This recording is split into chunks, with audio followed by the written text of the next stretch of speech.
बिस्मिल्लाहिर्रहमानिर्रहीम। अस्सलामुअलैकुम नाज़रीन, आज इस्लामिक तारीख क्या है यानी 1445 हिजरी कैलेंडर जिसे अरबिक कैलेंडर भी कहा जाता है, उसके मुताबिक आज चाँद की कौन सी तारीख़ है।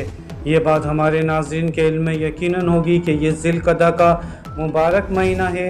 वीडियो में मज़ीद आगे बढ़ने से पहले मुख्तसर वीडियोस के ज़रिए चाँद की दुरुस्त तारीख़ जानने के लिए चैनल लाजमी सब्सक्राइब कर लें। नाज़रीन, आज मई 2024 की 22 तारीख़ और बुध का दिन है, जबकि 2024 इस्लामिक कैलेंडर के मुताबिक आज चाँद की 13 तारीख़ है। जी हाँ नाज़रीन, आज 13 ज़िलक़दा बरोज़ बुध और मई 2024 की 22 तारीख़ है। हम अपने नाज़रीन को ये बात बताते चलें कि यह आज की इस्लामी तारीख़ है।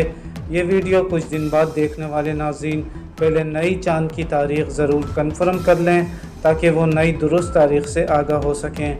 बहुत सारी दुआओं के साथ अपना ख्याल रखिएगा। अल्लाह हाफिज़।